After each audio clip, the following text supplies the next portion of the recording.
Hello, and welcome back to Creepy Chronicles.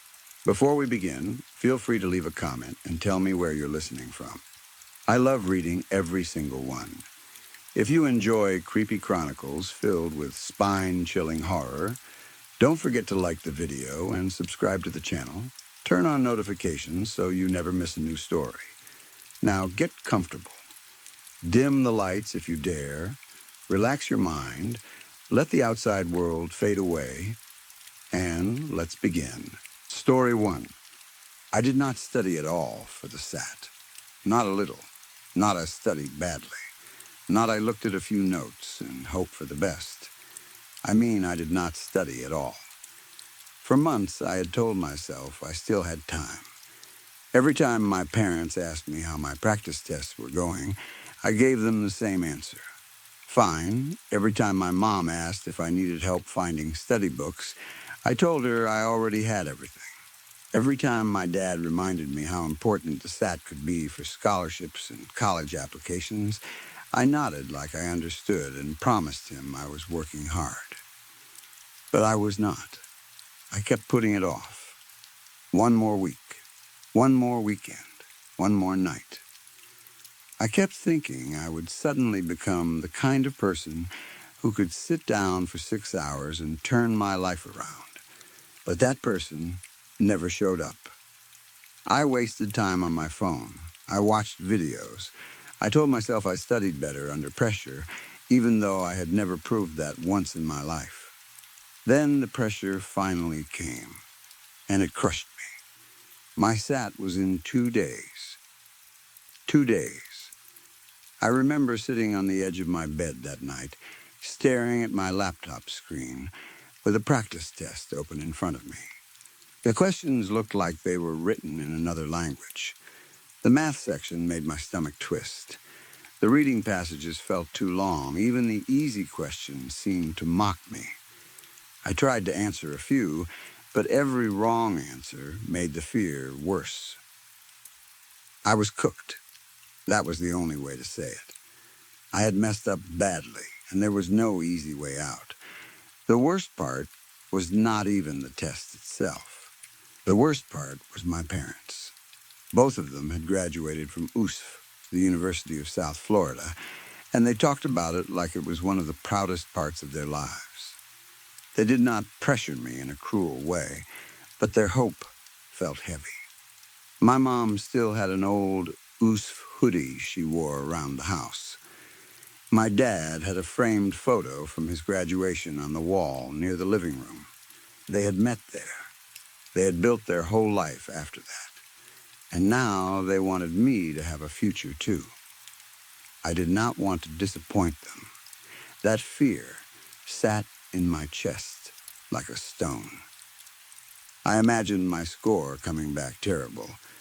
I imagined my mom going quiet, trying to hide how sad she was. I imagined my dad saying it was okay, but looking away because he did not want me to see the disappointment on his face. I could not handle that. It was after midnight, but I was wide awake. My room was dark, except for the blue-white glow of my phone and laptop. I should have been sleeping. I should have been studying.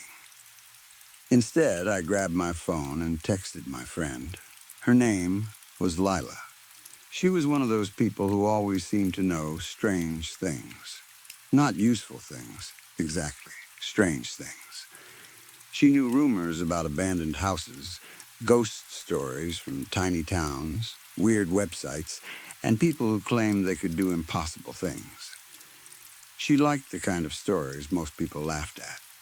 And most of the time, I laughed too. That night, I was too desperate to laugh. I texted her everything. I told her I had not studied. I told her I was going to fail. I told her my parents would be disappointed. I told her I needed help, but it was too late to find a real study plan or revision package. I kept typing and typing, like if I explained my panic clearly enough, maybe she could fix it. For a few minutes, she did not answer. Then, my phone buzzed. "I know something," she wrote. I stared at the message. What do you mean? She replied almost right away. I found something the other day. There's a woman people talk about. Some call her a witch. They say she can make sure you get ranked on exams. SAT, college tests, entrance exams, anything.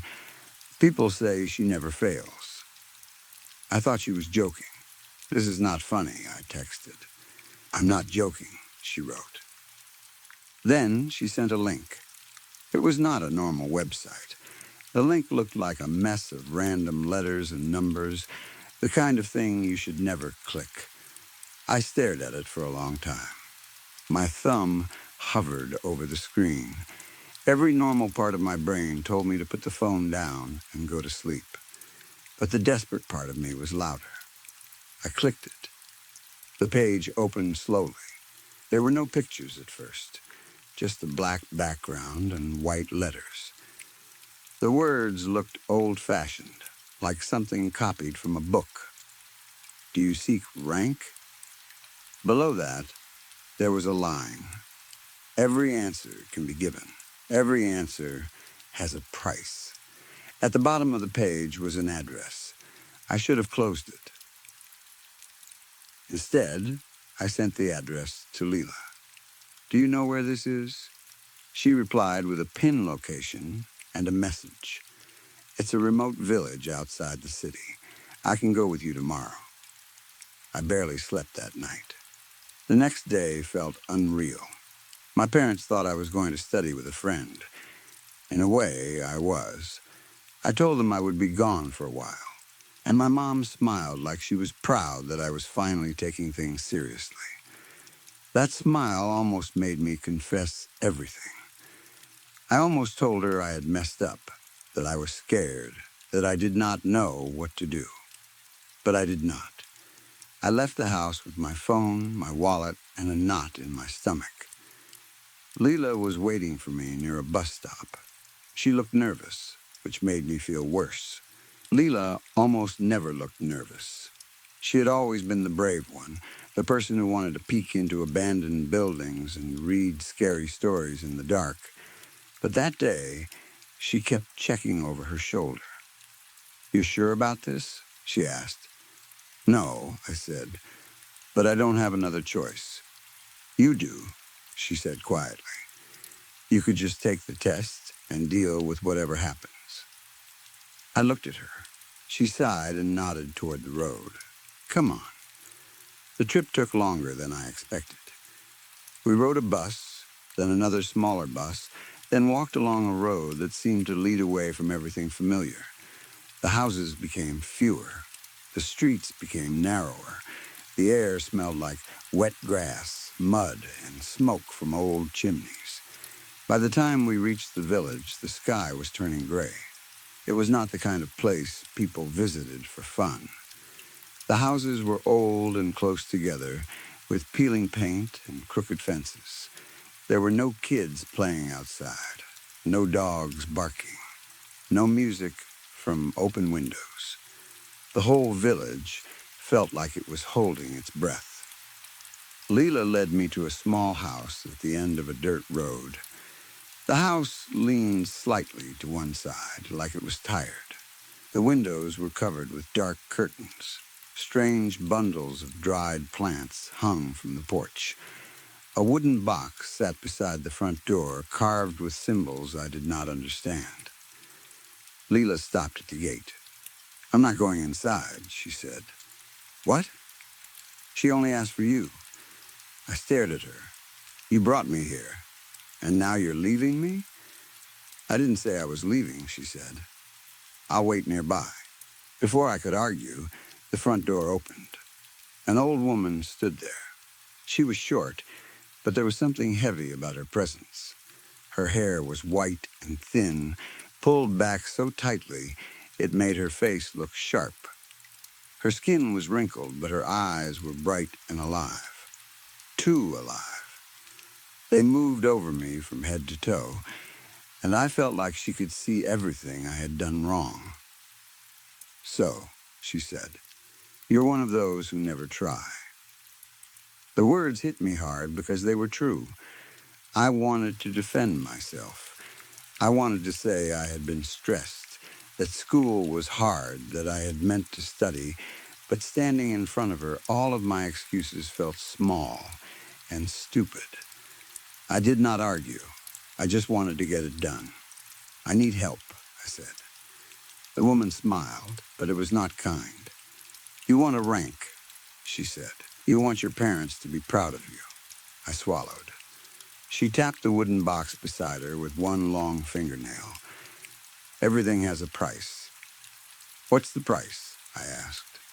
She opened the door wider. You will marry my daughter, she said. She needs a groom. I thought I had heard her wrong. What? She needs a child, the witch said. The air seemed to leave my lungs. I took a step back. No, I can't do that. The witch tilted her head. Then leave. Take your test. Fail, go home to your parents with shame in your hands. My face burned. I thought about my mom's oos hoodie. I thought about my dad's graduation photo. I thought about all the times they had trusted me. I thought about walking into the house with a bad score and watching their faces fall. But marriage? A child? A witch's daughter? It sounded insane. It was insane. What will my parents say? I whispered, more to myself than to her. What will they say if they find out I married a witch's daughter? The old woman smiled again. They will not say anything that matters. I should have run then. That was the last clear chance I had. But fear makes people stupid. Shame makes people even stupider. I told myself it could not be real. I told myself this was all some strange ritual, some symbolic thing. Maybe Mary did not mean Mary. Maybe daughter meant something else. Maybe the witch was testing how badly I wanted help. I told myself anything I needed to hear. The witch stepped aside. Come in, she said. I looked back at Leela, but she was gone from the gate. I could see her standing far down the road, turned away from me, like she did not want to watch. So I went inside. The house smelled like old wood, candle smoke, and something damp underneath the floor. There were shelves covered with jars, dried herbs, old books, small bones, and pieces of string tied around nails. The walls were crowded with framed pictures, but none of the faces looked normal. Some were blurred. Some had eyes scratched out. Some frames held only black paper. The witch gave me a cup of tea, but I did not drink it. You will stay overnight, she said. Why? Because the test is the day after tomorrow, she said. The bond must settle before then. I did not like the word bond. I asked if I could call my parents, and she nodded. I texted them and said I was staying at Leela's house to study. My mom sent back a heart and told me she was proud of me for taking it seriously. That message made me feel sick. I spent the night in a small room with one bed, one chair, and a mirror covered by a black cloth. I did not sleep much. Every time the house creaked, I sat up. Every time I heard whispering through the walls, I held my breath. Once, around 3 in the morning, I heard someone laughing softly in the hallway. It sounded like a young girl, but also like something trying to copy a young girl. I did not open the door. The next morning, the witch's house was dressed for a wedding, but it was not the kind of wedding anyone would want to attend. The curtains were black. Candles stood in every corner, their flames burning green instead of orange. The air smelled of damp soil and iron, like someone had dug up a grave and brought the smell inside. Long strips of black cloth hung from the ceiling. The floor had been marked with a large circle made from ash and red powder. At the front of the room, there were 2 chairs. One was for me, the other was for her daughter. I heard footsteps in the hallway. Then the daughter appeared in the doorway. She was pale as chalk. Her skin looked almost powdery, like porcelain. Her eyes were too wide and too large, shining without blinking. Her mouth was small, but her lips were dark, almost purple. Her hair hung straight down her back, black and thin like wet thread. She wore a white dress that looked old and stiff, like it had been stored in a box for years. It did not move like cloth should move. It hung on her body like a sheet over a statue. She looked at me.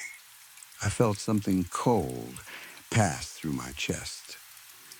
The witch placed her hand on the daughter's shoulder. "My child has waited a long time," she said. "I don't want this," I whispered. "You wanted rank," the witch replied. "You wanted pride. This is how wanting works." I tried to stand up, but the witch moved faster than someone her age should have been able to move. She struck me across the back with a broomstick. Pain shot through me, and I fell to my knees. "Sit," she said. I sat. The witch began placing large porcelain dolls around the room, one by one. Each doll was about the size of a small child. They had painted faces, glass eyes, and stiff little hands. She placed them on chairs along the walls like guests at a wedding. Their eyes all faced me.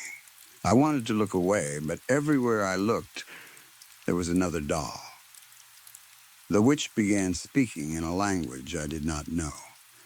Her voice rose and fell like a song, but there was no beauty in it. The green candles burned higher. The air grew colder. The daughter stood across from me, staring without blinking. Then the witch took my hand. She held up a needle. It was long and silver, with a black thread hanging from the end. "No," I said. The witch smiled. Too late.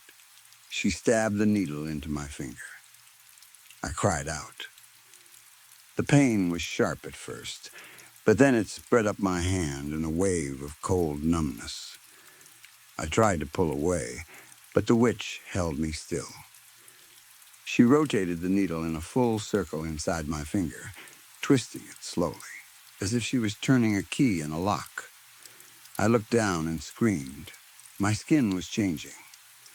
For a moment, my hand became see-through.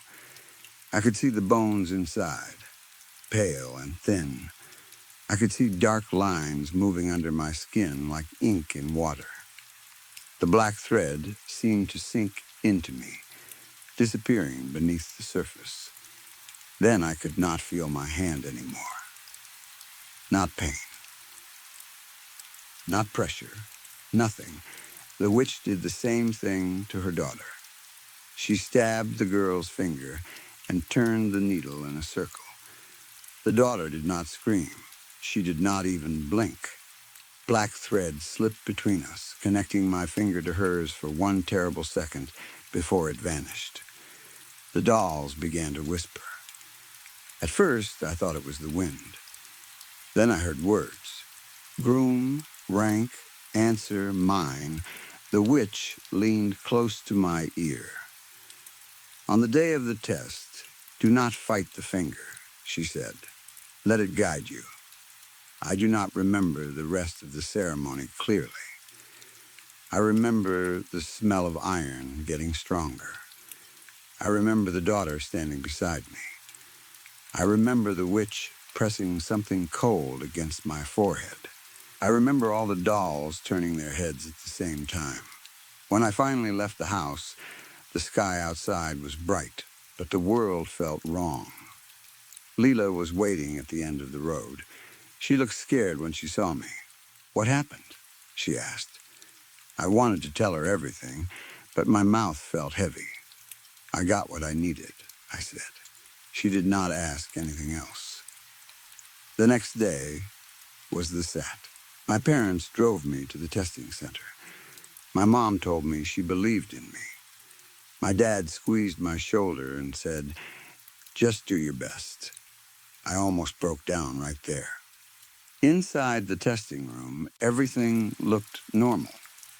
Students sat at desks with pencils, calculators, water bottles, and nervous faces. The proctor gave instructions. Papers were handed out. The clock started, and then my finger began to move. The finger the witch had stabbed twitched once, then again.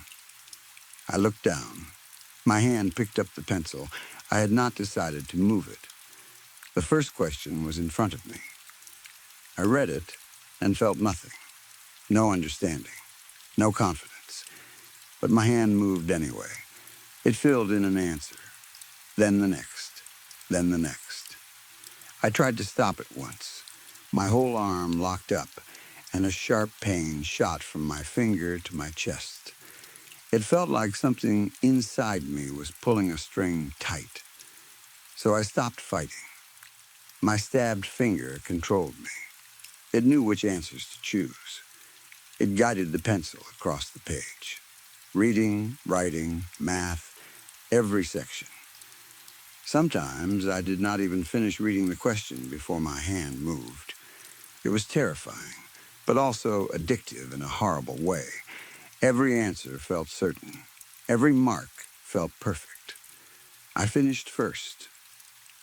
When I closed the test booklet, the room was still full of people working. I sat there with my hands folded on the desk, staring at the finger. There was a tiny black dot where the needle had entered. It looked like an eye. 4 weeks later, my results came in. My SAT score was perfect. Every answer was correct. For a moment, I forgot the fear. I forgot the witch, the green candles, the dolls, the black thread, and the daughter with her wide eyes. I stared at the score and felt joy explode inside me. I had done it. I had not failed. My parents would be proud. Everything had been worth it. That was what I told myself. I ran home with the results pulled up on my phone. I did not even wait for the bus. I ran until my lungs hurt, smiling like an idiot, already imagining my mom crying happy tears and my dad hugging me. I reached my house and opened the front door. "Mom," I shouted. She was in the living room. She turned toward me, and her smile vanished. Then she stepped back. Her face went pale. "Excuse me," she said carefully.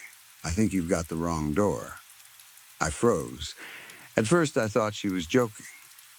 "Mom," I said. She looked afraid now, not angry, not confused in a normal way. "Afraid? I'm sorry," she said. "I don't know you." My dad came in from the kitchen. He looked at me the same way, like I was a stranger standing in his house. I tried to explain. I said my name. I told them I was their child. I told them about Usf, about the hoodie, about the graduation photo, about things only I should have known. My mom started crying, but not because she remembered me.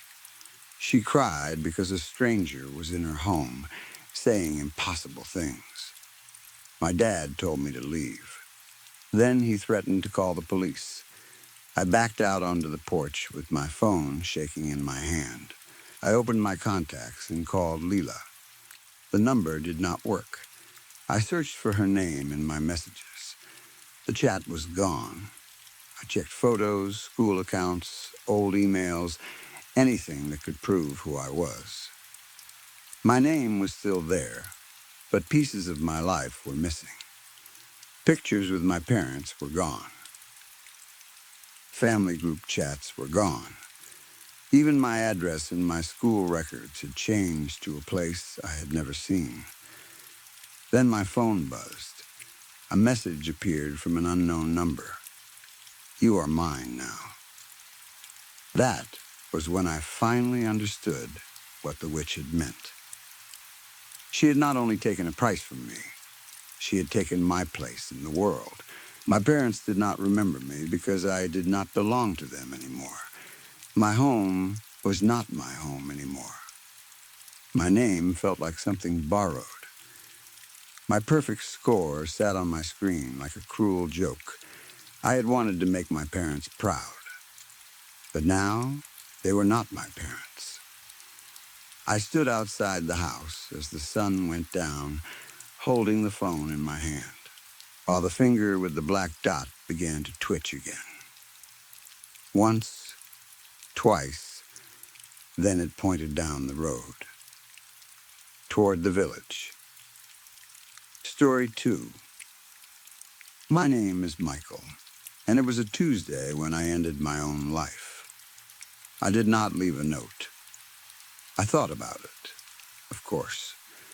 I sat there for a long time with a blank sheet of paper in front of me, a pen in my hand, and every terrible thing I had ever done sitting heavy in my chest. I had so much to say.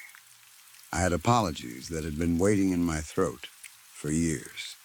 I had explanations that would never sound good enough. I had names I wanted to write and memories I wanted to bury. But in the end, I wrote nothing. What could I have said that would have mattered? Who in their right mind would believe me after death when they had ignored me while I was alive? I did not call my ex-boyfriend either. I could not. I stared at his number on my phone until the screen went dark. I thought about hearing his voice one last time, about telling him I was sorry for the lies, the anger, the drinking, the way I had slowly become someone impossible to love. But even that felt selfish. I had already dragged enough people into the ruin of my life. I decided, in the end, that silence was the only kind thing I had left to give. Nobody made a big deal out of it. That part still bothers me more than I want to admit. I know that sounds pathetic. I was not trying to go out in a blaze of glory. I did not expect candlelight vigils, news vans, or strangers crying under a photo of me on the evening broadcast. But some small mention would have been nice. Just one line at the bottom of a news screen. Local writer found dead. That would have been enough. Maybe it could have scrolled under a tired-looking news anchor trying to survive in a world of sharp cameras and younger faces. Maybe it could have appeared between a story about summer weight loss and some smiling fake doctor explaining the health benefits of pointing your backside at the sun. But I did not even get that. My death was not creative. That was the saddest joke of all. I made my living as a writer, yet when the time came to make one final dramatic gesture, I had nothing original in me. No mystery, no poetic last meal, no final paragraph written in blood, just a rope, a lonely tree, and a branch strong enough to hold what was left of me. Even in my final moments, I was boring. There was pain at first, panic too. The body is a coward, even when the mind has already given up. For a minute or two, maybe less, I fought against what I had done. My hands clawed at nothing. My legs kicked at the air. My thoughts turned bright and wild and useless. Then everything began to fade. The trees blurred. The sky bent away. The world went quiet. Then came blackness. That was supposed to be the end. I had always been told that death was either peace, punishment, or nothing. Heaven, hell, or a great empty dark. I expected the last one. Honestly, I had hoped for it. No dreams, no memories, no guilt, just endless black. Roll credits. Body in the ground. Cash on delivery. The problem was that the blackness did not last. It pulled away slowly, layer by layer, like someone removing blankets from a sleeping body. At first, there was only a pale glow somewhere far off. Then the light grew stronger. It pushed into my slice of the void like an oncoming train. I tried to sink away from it, but I had no body to move, no hands to cover my eyes, no voice to scream. The light kept coming until it filled everything. When I opened my eyes, I was sitting on a couch. The first thing I noticed was the smell of coffee. It wrapped around me like a warm blanket, thick and rich and almost comforting. For one confused second, I thought I had woken from a dream. Maybe I had never gone to the tree. Maybe I had passed out somewhere, drunk, again. Maybe this was one of those mornings where my shame arrived before my memory. But then I looked around. I was in a coffee shop. The floor was bare concrete. The walls were exposed brick, the kind of brick every coffee shop seemed to think made them look honest and artistic. A few mismatched chairs were scattered around the room. A large window looked out onto nothing I could understand at first, only a pale gray blur. Behind the counter, a woman in an apron was rubbing hard at a stain on her shirt. She attacked it with a wet cloth like it had personally insulted her. In front of me was a low, scuffed coffee table. A laptop sat on it, open and waiting. It looked strangely important there, almost like it had been placed with care, like an offering on an altar built for some forgotten little god. The screen showed a Google document. The title at the top read, Casket Echoes by Michael Barber, Draft 2. I stared at it for a long time. My name was Michael Barber. I had no memory of writing something called Casket Echoes. I had no memory of coming to this coffee shop. I had no memory of surviving. And yet there I was, sitting on a couch, staring at a second draft of a story I did not remember starting. Then I noticed the date in the corner of the laptop screen. Wednesday. That made no sense. I died on Tuesday. A strange little laugh came out of me, but it died almost immediately. Was this the afterlife? Was this what waited for me? Not fire, not angels, not nothing. Just an eternity of half-finished stories, old coffee, and stains that would never come out. If that was hell, it was quieter than I expected. But maybe that made it worse. My hand went to the inside pocket of my jacket, searching for my flask. I did it out of habit more than hope. If there was any justice in the universe, maybe alcohol passed through death with the rest of your sins. But my pocket was empty. Of course, I muttered. I sat up and took in the room properly. The barista was still behind the counter, fighting her losing battle with the stain. It was spreading now, darkening the fabric beneath her fingers. I felt oddly sorry for her. I knew stains. Some things sank in too deep. No amount of scrubbing could save what was already ruined. She must have felt me staring because she looked up. Then she winked. The show is about to start, she said. Her voice was cheerful, almost playful. Before I could ask what she meant, the lights flickered. The room changed. It happened so fast that my mind almost refused to understand it. For the briefest moment, the barista's face twisted into a silent scream. Her mouth stretched too wide, but no sound came out. Her eyes were no longer in her head. They were in her hands, wet and round, held out like two terrible gifts. Blood poured down her arms and soaked her shirt, much more than any stain ever could. The walls were covered in words. You know what's coming. I've been waiting. Every brick had been marked with the same phrases again and again, written in dark red strokes that looked too wet to be paint. The coffee smell vanished beneath the hot copper smell of blood. Then, just as quickly, everything settled back into place. The barista stood behind the counter again. Her eyes were back in her face. Her hands were empty, but blood still covered her shirt. She was completely frozen, except for one thing. She was laughing. Her mouth stayed closed, teeth pressed tightly together, but the laughter came from somewhere behind them, a trapped, buzzing, broken sound. Panic grabbed my throat and squeezed. My chest tightened. The corners of my vision shook. I stood so fast the laptop nearly slid from the table. I did not know where to go. The front door looked too far away. The barista's locked mouth laughter followed me as I stumbled across the coffee shop and shoved open the bathroom door.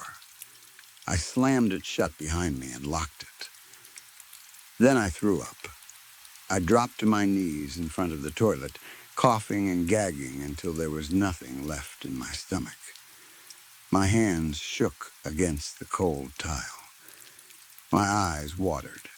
I wiped my mouth with the back of my hand and tried to breathe. "What is happening?" I whispered. Was I in hell? Was this some kind of punishment? Had my brain made one last cruel dream in the final seconds before death? Who was waiting? What was coming? Why did the words on the wall feel less like a warning and more like a promise? I sank back against the bathroom wall and pulled my knees to my chest. My body felt like it was shutting down. Maybe I was dying again.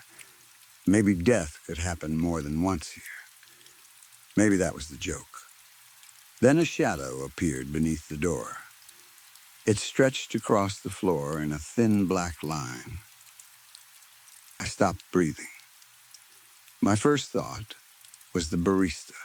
I imagined her standing outside with her eyes in her hands again, smiling without opening her mouth. I waited for her laugh. I waited for a knock. Instead, I heard a voice. Mikhail. The sound moved through me like a blade. I knew that voice. I had not heard it in years. I could not be hearing it now. It was a voice that had once made me feel safe. It had once whispered my name in the dark with warmth and love. It had once made my whole body shiver, for reasons that had nothing to do with fear. It belonged to a man I had loved. It belonged to a man I had killed. Jesse, he had been my first boyfriend in college, back when I was still trying to figure out who I was and where I fit in the world. He was everything I was not. He was bright, fearless, and certain of himself in a way that made people turn to look at him. He smiled like life was something he had already forgiven. I fell for that smile almost immediately. In the beginning, we were happy. At least, I think we were. Memory is a liar, especially when guilt touches it, but I remember sunlight in his dorm room. I remember cheap takeout eaten on the floor. I remember his hand finding mine under tables. I remember the way he made me feel seen when I had spent most of my life trying to disappear. We were young enough to think love could fix whatever was broken in us. For a while, it seemed like it did. When he was not beside me, he was in my thoughts. When I was not with him, I wanted to be. We said we completed each other, that we softened each other's sharp edges, that whatever one of us lacked, the other carried. It sounded beautiful then. Later, I understood how dangerous that kind of thinking can be. Two broken people do not always make one whole thing. Sometimes they only cut each other deeper. The lust cooled first. The tenderness followed. The heat that remained came from arguments. At first, they were small, bitter comments, long silences, accusations disguised as jokes. We told ourselves every couple went through rough patches. We called it stress. We called it growing pains. We said it was just a small bump in the long road we were meant to travel together. But soon, it was not just words we threw at each other. Doors slammed, glass broke, hands pushed. Apologies came less often and meant less when they did. Love turned into a room neither of us knew how to leave. We hated each other some days, but we were more afraid of being alone than of staying together. After one especially bad night, Jesse said we needed to get away. His family had a cabin not far from the college. He said nature would help. Fresh air, quiet trees, no roommates, no parties, no one else watching us fall apart. He said we could talk, really talk. I agreed. I still do not know what came over me in that car. That is a lie. I know exactly what came over me. Rage, pain, shame, the unbearable feeling of being trapped inside my own life. I sat in the passenger seat watching the trees whip by outside the window. Jesse drove with both hands on the wheel, his jaw tight, his eyes fixed on the road. Neither of us spoke. Every cruel word, every humiliation, every night I had cried in silence, every moment I had wanted him and hated him at the same time, all of it boiled up inside me. For one clear second, I felt calm. More than calm. I felt free. Then I grabbed the steering wheel and yanked it with all my strength. The car left the road. For the few seconds before the crash, I felt something like joy. That is the worst part. I welcomed it. I wanted the tree. I wanted the end. I wanted Jesse to come with me into it. But the tree did not kill me. It killed him.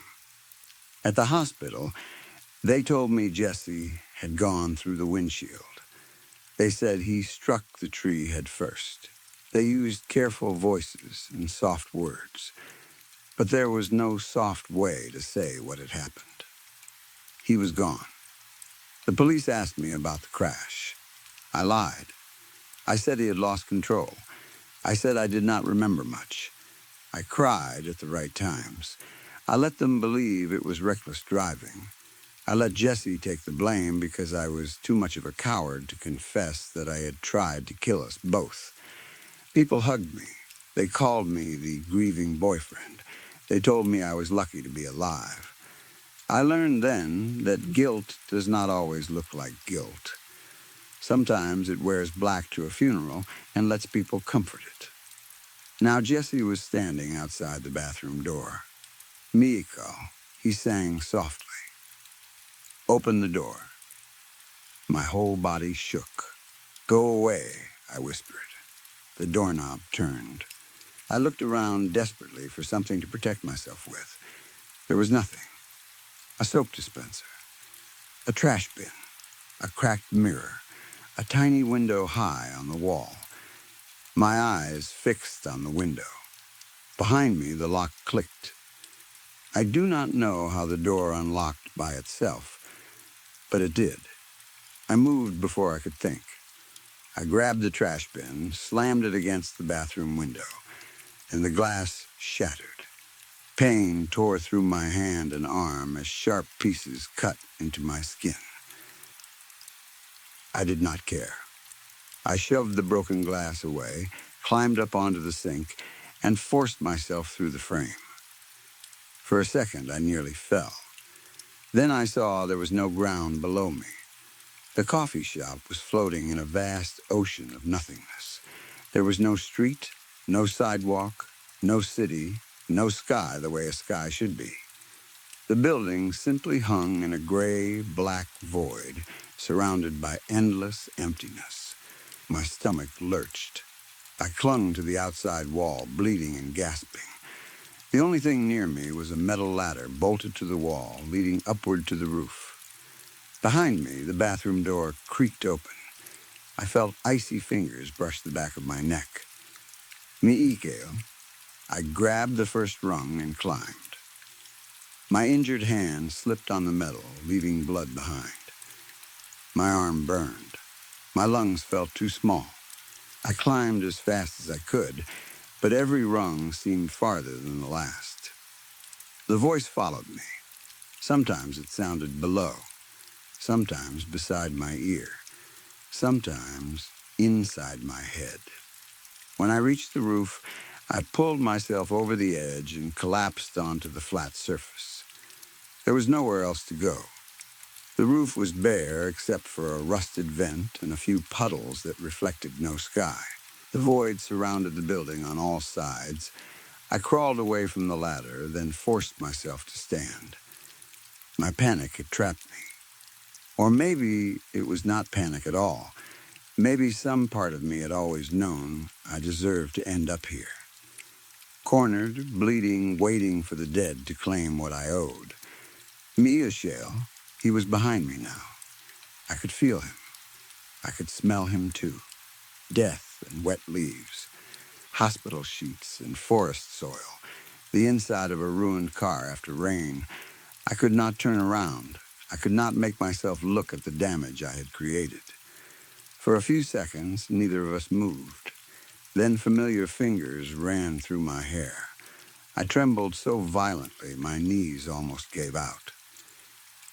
"You know what's coming, Michael," Jesse whispered. His mouth was inches from my ear. His breath was cold. I wanted to say I was sorry. I wanted to tell him I had carried him with me every day. I wanted to tell him that killing myself had not been courage, that it had only been another escape. But no words came. I turned my head slightly toward his voice. At the edge of my vision, I saw the face I had once loved. It was broken, shredded, wrong. His skin was torn where the glass had taken him. One eye sat lower than it should have. His mouth was split at the corner, but still smiling. Bits of bark and leaves were stuck in the wounds. He looked like the crash had never ended for him, like he had been waiting inside that moment for years. I screamed and ran. There was nowhere to run except the edge. So I threw myself from the roof into the void. For one breathless second, I fell through nothing. There was no wind, no ground rushing up, no sound except Jesse's voice above me, soft and patient. I'd been waiting. Then everything went black. My name is Michael, and it was a Wednesday when I killed myself. I woke in a coffee shop. The smell of coffee wrapped around me like a warm blanket. The concrete floor was beneath my feet. The brick walls surrounded me. Behind the counter, the barista rubbed at the stain on her shirt. In front of me, on the scuffed coffee table, sat a laptop. The screen was open to a Google document. Casket Echoes by Michael Barberdraft 3. I stared at the words until they blurred. Then the barista looked up at me and smiled. "The show is about to start," she said. Story 3. I always felt like I was from Maine, even though I did not grow up in Maine. I know that might sound a little silly, but I have always been a silly man at best. Maybe silly is not even the right word. Maybe I have always been a man with a loose screw in the part of his head where a person is supposed to know where he belongs. Most people can point to a place and say, "That is home." They can tell you the street they grew up on, the school they went to, the store where their mother bought milk, the field where they broke their arm, the river where they kissed someone for the first time. For me, home was always stranger than that. I grew up away from Maine, far enough away that people laughed when I spoke about it like it was mine. But still, whenever I saw photos of those dark northern woods, those long, cold rivers, those small towns sitting under huge skies, something inside me would pull hard. It was like a hook behind my ribs. I used to tell people I was mostly a flatlander myself, not one of those real old Maine woodsmen who could tell the weather by the smell of moss or name every bird by the sound it made at dawn. I did not have the right to claim that life, not really. But some things do not care about rights. Some places get into you before you even know why. And the people who were up near Millinocket in the summer of 1987, the ones who lived through what happened out there, they remember. We remember for ourselves. We remember for those who cannot. And I know that because I keep in touch with both. I did not understand that sentence until last night. I had said things like it before, usually after a few beers, sitting by a fire, talking in that half-joking way people use when the truth is too ugly to say straight. I had always been drawn to the story of what happened that summer, though I never had a clean reason why. I read old newspaper clips. I drove roads that did not lead anywhere. I visited abandoned clearings and empty camp lots where the forest had grown over what people tried to forget. But I did not really start remembering until last night.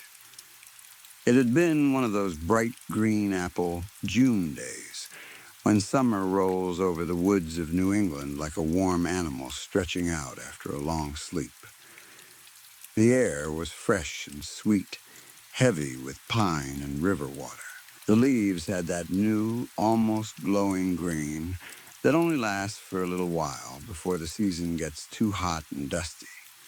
The sky was wide open and blue, with soft white clouds pushed along by a lazy wind.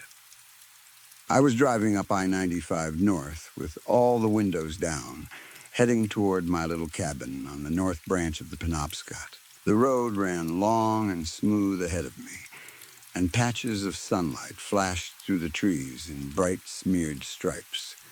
It looked like the whole world had been washed clean and left out to dry. I had a cooler in the back seat, a duffel bag full of clothes, 3 packs of Winston Lights in the glove box, and enough food to keep me happy for a week. It was the start of summer, and I was finally free. Free from grading papers, free from campus meetings, free from smiling at people I did not like, free from standing in front of a lecture hall at the University of Maine trying to teach architecture to students who mostly looked like they would rather be dead. I had spent the spring semester explaining structure, balance, weight, purpose, and the soul of a building to a room full of numbskulls who thought architecture meant drawing pretty boxes on a laptop. By June, I was ready to disappear into the trees. My dog, Franny, was ready too. She sat in the passenger seat with her front paws on the door, her head stuck out into the wind, and her big, dumb beagle ears flapping behind her like 2 long, ridiculous flags. She looked happier than any living thing had a right to look. Every few minutes, she would turn toward me with her tongue hanging out, as if she could not believe we were lucky enough to be alive. "Get it, Fran," I shouted, laughing. Her tail thumped against the seat. It was a blue flag day, the kind of day that makes you feel like nothing bad ever happened anywhere, the kind of day that lies to you. The farther north I drove, the more the world thinned out. Fewer gas stations, fewer houses, fewer signs of people. Just road, trees, sky, and the steady hum of the tires.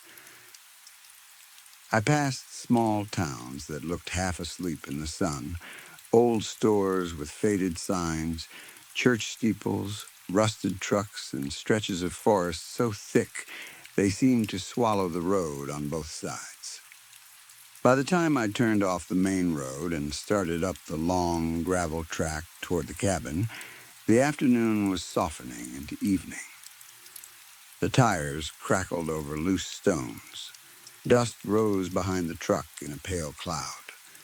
Franny barked once, then sneezed, offended by the dirt in the air. That was when I noticed the haze. It was thin at first, just a faint gray veil hanging between the trees. I slowed down and leaned toward the open window. There it was, drifting through the air.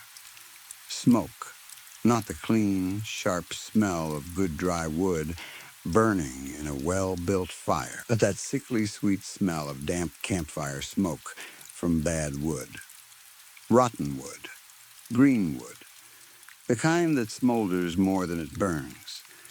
I did not think much of it. People had cabins out there. Campers, hunters, fishermen, weekend drunks like me. Someone was probably burning brush or cooking hot dogs or trying to start a fire with wood they should have left alone. You can get used to smells quickly.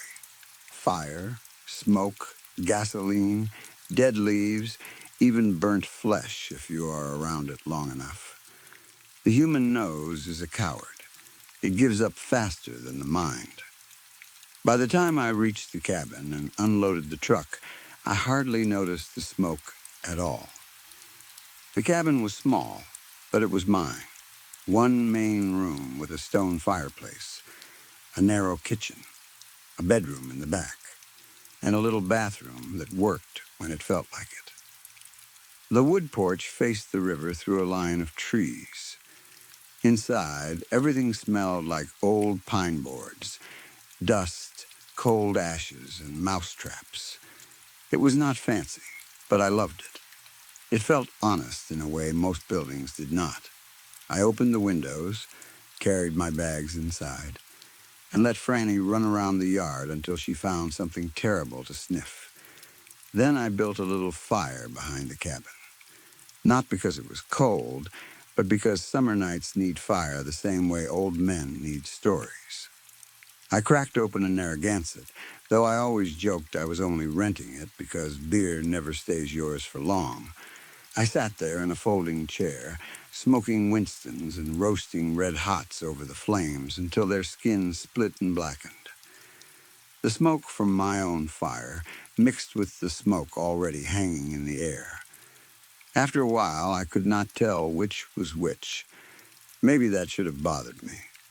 Maybe I should have wondered why the haze had not lifted. But I was tired, happy, and a little drunk. The woods were warm. The river moved somewhere beyond the trees with a dark, steady sound. Franny lay near my chair, her nose twitching in her sleep. The crickets came on strong after sunset. They filled the whole world with noise. Not loud exactly, but constant. A living hum under the trees. The sky turned purple, then deep blue, then black. The fire settled into coals. I watched sparks rise and disappear between the branches. For a while, I felt peaceful, more peaceful than I had felt in months. Then the wind shifted. For a second, the smoke blew hard into my face. It smelled wrong. Not just damp wood, not just leaves. Under it was something thick and greasy. Something sweet in a way that made my stomach tighten. I sat up straight and looked toward the woods. Franny raised her head, ears stiff. "What is it, girl?" I asked. She gave a low whine. The trees stood still. The darkness between them looked normal enough, but the smell had pulled something loose inside me. A memory, maybe, or the shape of one. I had the strange feeling that I had smelled it before, not years ago, but a long time before that. A lifetime before that. The thought was so odd that I laughed it off and drank more beer. When the fire burned low, I poured the rest of the Narragansett over the coals to put them out. It hissed and steamed, and the smell rose up again, sour and smoky. I kicked dirt over the wet ashes until I was sure nothing was burning. Then I whistled for Franny, and we went inside. I planned to watch a VH tape and doze off on the couch. I kept a stack of old movies at the cabin because the place did not have cable, and my phone barely worked out there. I liked that.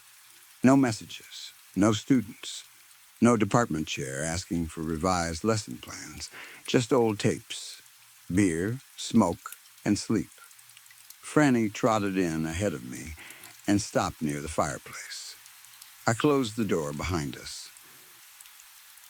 The cabin was quiet, except for the settling sounds old cabins make at night. Wood shifting, pipes clicking, a branch scratching once against the outside wall. Normal sounds, comforting sounds. I was carrying the tape in one hand when I made the mistake of glancing at the big mantel mirror above the fireplace. I had owned that mirror for years.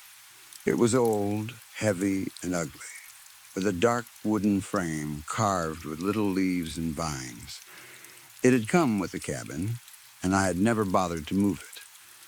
Most of the time, it only reflected the room behind me. The couch, the lamp, the worn rug, the shelves, the dog bed, the doorway to the kitchen. But that night, when I looked into it, I did not see the room. I saw myself. At least, I think it was myself. I was standing where I stood in the cabin, but I was completely burned. My skin was blackened and cracked. In places, it had split open to show wet red underneath. My face was swollen and tight, the features pulled into something that barely looked human. My hair was gone. My clothes had fused to me in ragged patches. Smoke curled from my shoulders. Tiny orange points glowed in the cracks along my arms, like coals hiding inside a log. I looked almost exactly like the red hots I had just roasted over the fire. For a moment, I could not move. My mind refused to understand what my eyes were showing me. I raised one hand, and the burned thing in the mirror raised its hand, too. Its fingers were curled and black. The skin made a dry, cracking sound when they moved. Then I heard another sound, crackling, not from the fireplace, not from outside, from below me, at my feet. The smell hit me next. Burnt hair, burnt fur, burnt meat. Franny, I knew better than to look down. Some part of me knew exactly what I would see if I lowered my eyes, and that part of me screamed not to do it. But another part, the stupid human part that always has to know, pulled my gaze down anyway. Before I could see clearly, the room changed. There was no cabin. The walls were gone. The couch was gone. The lamp, the rug, the shelves, the kitchen, all gone. The mirror was gone too, but somehow I could still see myself as if the whole world had become reflective. I stood in fire, not beside fire, not near fire, in it. Flames rose around me taller than trees. They roared and twisted, bright orange and white at the center, black at the edges where smoke rolled upward in thick waves. Heat pressed against me from every side, but it was not the kind of heat that made you pull away. It was a heat I already belonged to, a heat that had already taken everything it wanted. And I was not alone. There were hundreds of us. Men, women, children, dogs, bodies standing in the flames like burned marshmallows pushed too close to a campfire. Some were upright. Some were kneeling. Some reached toward the sky with hands that were no longer hands. Some clutched each other. Some wandered in slow circles, their mouths open, their voices rising with the roar. Screams surrounded me. Not one scream, not a few. Hundreds, crying, pleading, calling names, choking on smoke. The sound was so large that it felt like the earth itself was screaming. Somewhere, a woman begged for her baby. Somewhere, a man shouted that the road was blocked. Somewhere, a child cried for a dog.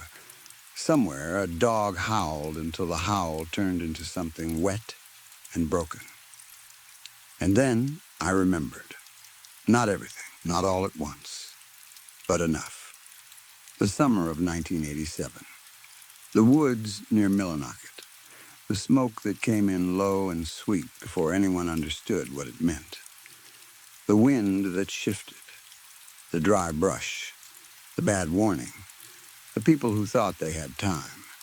The cabins, the camps, the trailers, The little roads choked with cars trying to leave, the fire jumping faster than any person could run, the sky turning black at noon, the river shining orange through the smoke, the phones dead, the radios full of static, the children wrapped in wet towels, the old folks left in beds because there was no room, the animals screaming in sheds. Oh yeah, that's right. That is the thing about remembering. It does not arrive like a story.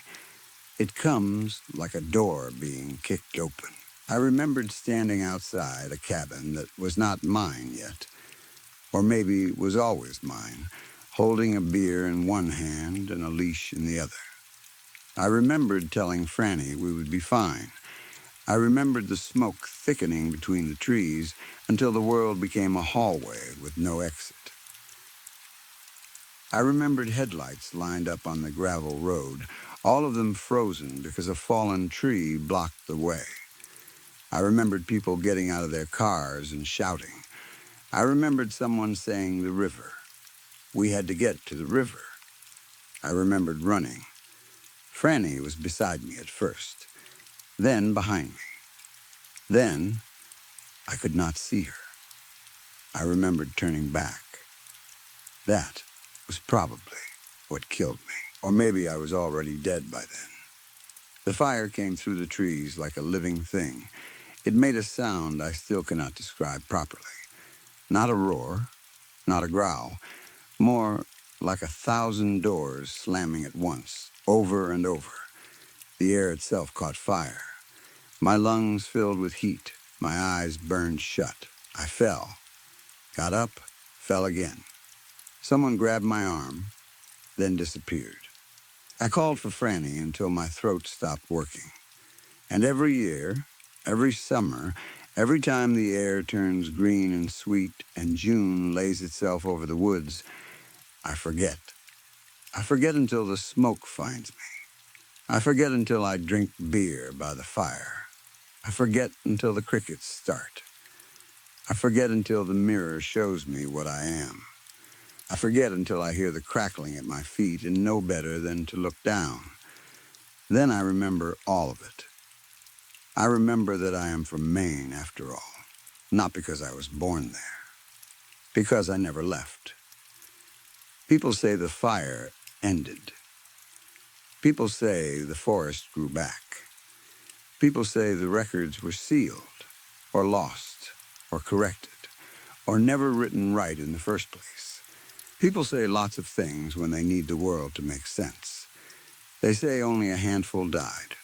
They say the rest got out. They say there were no cabins that far up the North Branch that summer. They say there was no disaster big enough to explain the names missing from families, the old roads that go nowhere, the empty places in photographs. But we remember. Those of us who can, those of us who cannot. I keep in touch with both. Last night, when I stood in the flames with all those blackened faces around me, one of them turned its head. It had no eyes left, but I knew it was looking at me. Its mouth opened, and a voice came out like wind through ash. You forgot again. I wanted to say I was sorry, but my tongue was gone. Then, something brushed against my burned leg. I looked down, even though I knew better. Franny sat at my feet, or what was left of her. Her long beagle ears were curled and black. Her body smoked, but her tail still gave one soft thump against the burning ground, like she was happy to see me. That broke me more than the fire ever could.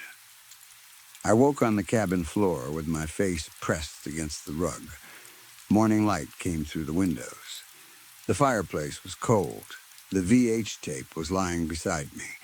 My throat hurt like I had been screaming all night. Franny was alive, sleeping near the couch, but when I touched her fur, my hand shook so badly I had to sit down. Outside, the air smelled clean. No smoke, no fire, just pine, river water, and June. But on the mantel mirror, written in a thin gray smear of ash, were 4 words. You always forget here. I wiped them away before I could think too much about it. I packed my bag. I put Franny in the truck. I told myself I was leaving and never coming back. Then I looked toward the woods and saw the haze between the trees. Faint, gray, waiting, I should have driven away. Instead, I sat there with my hands on the wheel, listening to the crickets. Even though it was morning and crickets should not have been that loud. Oh yeah, that's right. It is just that I always forget until this part. Story 4. The night was almost always dead along that lonely stretch of the Pacific Northwest coast. There were no crowds, no late-night traffic, no bright signs or busy stores nearby. Most nights, the only sound on the road was the wind moving through the trees, the faraway call of the ocean, and the occasional old truck rumbling past on its way to the fish processing plant farther south. That night was no different at first. A pair of yellow headlights appeared from the darkness, weak and tired looking, as an old pickup rattled down the 2-lane road. Its engine coughed, and its exhaust popped as the driver headed toward the graveyard shift. For a few seconds, the truck lit up the broken asphalt, the wet grass, and the rusted sign standing near the road. Then the taillights faded into the fog, and the silence returned. The sign had once belonged to a motel. Nobody could read the old name anymore. Years of salt air had eaten through the metal and left it brown, bent, and almost unreadable. It stood beside the road like a forgotten guard, watching over the crumbling U-shaped apartment building behind it. The building had been painted flamingo pink sometime in the 1960s, but now the color was peeling away in dirty strips. The wood was swollen from damp weather. The railings were rough with splinters. The stairs had been patched too many times. The landlord refused to fix anything unless he absolutely had to, and even then, he did the cheapest job possible. Dim yellow bulbs hung outside the units, giving the whole place a sick, tired glow. Below them, fog was starting to roll in from the estuary hidden beyond the property. It moved slowly across the ground, spreading over the broken parking lot and wrapping around the lower half of the building like a white sheet.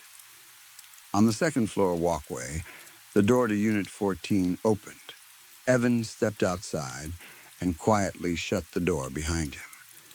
He stood under the yellow light for a moment, holding a heavy laundry basket against his hip. His whole body ached. His shoulders burned from 12 hours of pouring concrete, hauling lumber, and lifting things that seemed heavier with every hour of the day. His boots were dusty, his hands were sore, and his back felt like someone had hammered nails into it. Inside the apartment, his girlfriend Sarah was already asleep. She had worked back-to-back bartending shifts and had come home so tired she barely made it to bed. They were both pushing themselves too hard, but rent kept rising, the electric bill was getting worse, and car insurance never seemed to get cheaper. They had no choice but to keep working. Evan looked down at his watch. 1:45 in the morning. He let out a low sigh. If he still had to wash one load, dry another, and bring everything back upstairs, there was no way he was getting to sleep before 3. He leaned against the railing for a second, careful not to put his hand on the roughest part of the wood. The apartment complex was quiet. Out of 21 units, only about half were still occupied. That night, only one light was on across the courtyard, glowing behind closed blinds in a downstairs unit. Everyone else seemed to be asleep. The parking lot below was a mess. The old white parking lines had faded so badly that nobody followed them anymore. Cars sat at strange angles, like people had just given up trying to park properly. Weeds and dandelions pushed through cracks in the asphalt. A rusted green dumpster sat near the central stairwell, giving off a sour smell even in the cool night air. Beyond the building, the woods were alive with night sounds. Crickets chirped in the wet grass. Somewhere deep in the trees, an elk cried out, long and sad. Farther down the coast, the lighthouse foghorn let out a deep, lonely blast over the water. After the constant noise and chaos of the construction site, those sounds almost felt peaceful. Evan looked down at the fog curling around the tires of the parked cars. Looks like it's going to be thick tonight, he muttered. He pulled his iPod from his pocket, untangled the earbuds, and pushed them into his ears. He scrolled until he found a scary story podcast he had downloaded earlier, then pressed play.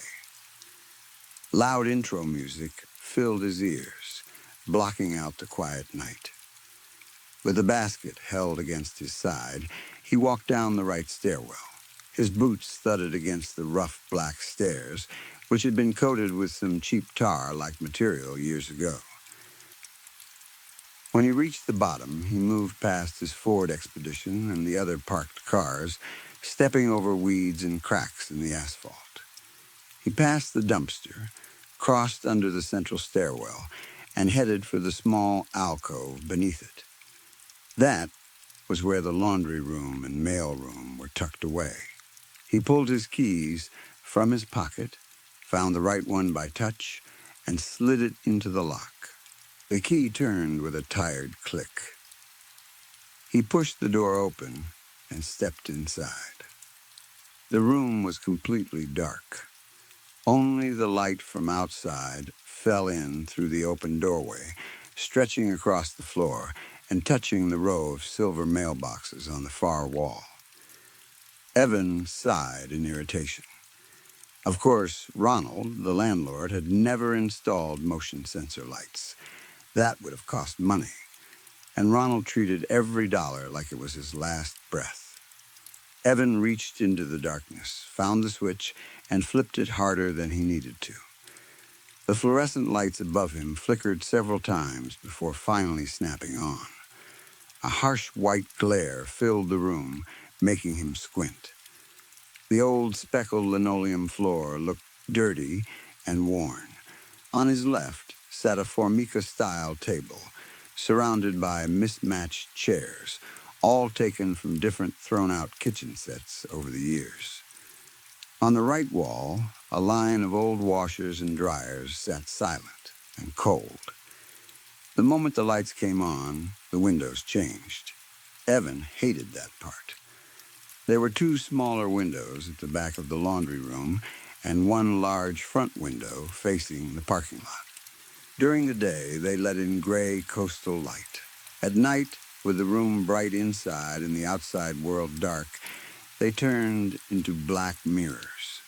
He could not see anything beyond them.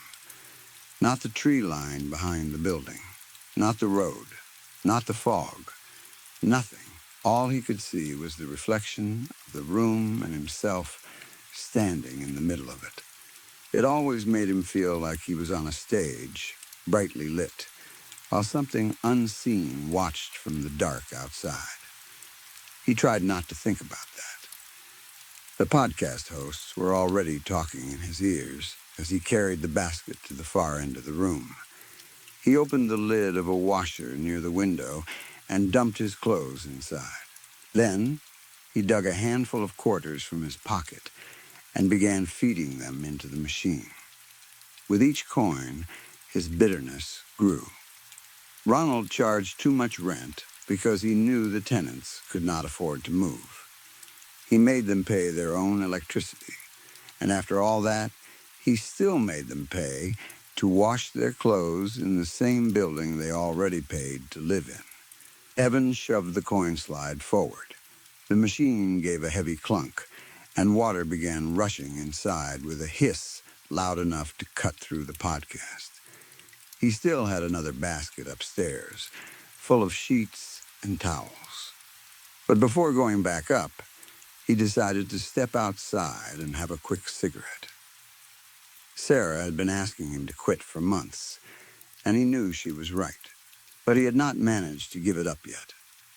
On nights like this, exhausted and sore, the cigarette felt like one of the few small comforts he had left. He turned away from the washer and walked back toward the door. Outside, the damp air hit his face. It smelled like wet pine, mud, and salt. He pulled a crumpled pack of Marlboros from his pocket, shook one cigarette out, and put it between his lips. Then he pulled out his Zippo, flipped it open, and struck the wheel. Sparks jumped. No flame. He tried again. Still nothing. He shook the lighter, tried a third time, and then cursed under his breath when he realized it was out of fluid. Stupid piece of shit, he muttered. He snapped the lighter shut and stood there with the unlit cigarette in his mouth. That was when his eyes drifted to the right, and he stopped moving. He was standing near the mouth of the narrow gap between the two halves of the apartment building. It was a strange part of the design, a tall, vertical slice of space that separated the U-shaped structure. Evan had hated it since the first night they moved in. During the day, it looked ugly and useless.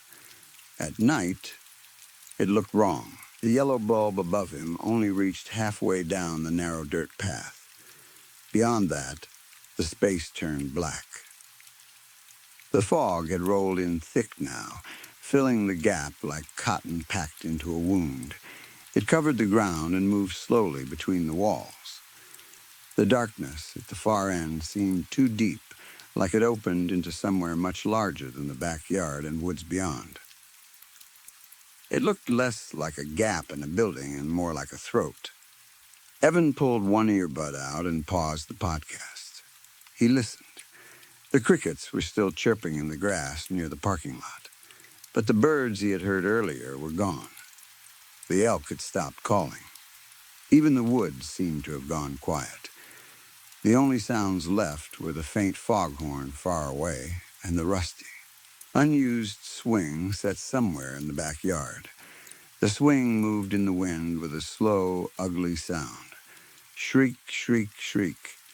A cold prickle crawled across Evan's chest. Get a grip, he told himself. You watch too many horror movies. You listen to too many creepy podcasts. It's just fog and a broken old building.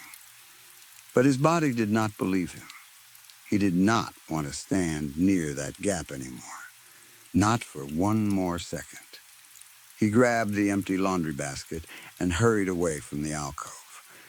If his Zippo would not work, he could use the cigarette lighter in his truck. More than that, he wanted to be inside a locked vehicle for a few minutes, even if he did not want to admit that to himself. He reached his faded green Ford Expedition, unlocked it, tossed the basket onto the passenger seat, and climbed behind the wheel. As soon as the door shut, he hit the lock button. The heavy thud of the lock settling into place made him exhale. He had not realized he was holding his breath. He leaned over the steering wheel and looked out at the parking lot. The fog was much thicker now, swirling around the cars and glowing faintly under the yellow lights. He scanned the shadows between the vehicles. Nothing moved. Across the courtyard, that one downstairs window was still lit behind the blinds. Knowing somebody else was awake helped him relax a little. He pushed the dashboard cigarette lighter into its socket and sat back in the cracked leather seat. A faint smile crossed his tired face. A brand new vehicle would probably not have a real cigarette lighter anymore, but his old 1998 Expedition did. As he waited, he put the earbud back in and restarted the podcast. The voices of the hosts filled his ears again. The dashboard lighter popped out. Evan pulled it free and pressed the glowing red coil to the end of his cigarette. He inhaled deeply, then slid the lighter back into place. Smoke filled his mouth and lungs, and he blew a gray cloud toward the windshield. Outside, the fog moved in slow, twisting shapes. Watching it through the glass made him feel strange, like he was half awake and half dreaming. A quote came to mind from an old movie he loved, John Carpenter's The Fog. Something from Edgar Allan Poe. Is all that we see or seem but a dream within a dream? Before he could think too hard about it, something moved across the parking lot.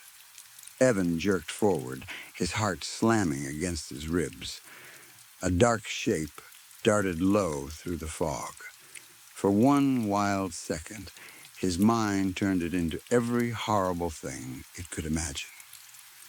A crawling person, a twisted animal, something with too many limbs. Then the shape stopped under a light. Evan let out a breathless laugh. It was a black cat, just a stray. The cat looked toward his truck for a moment, its small head tilted as if it could see him through the tinted glass. Then it turned and slipped soundlessly under the central stairwell. Evan shook his head and laughed again. Too many damn horror movies, he said to himself. The little scare had broken the spell. He felt embarrassed now. It was just fog, just an old building, just a cat. He finished his cigarette, put it out in the ashtray, grabbed the basket, and climbed out of the truck.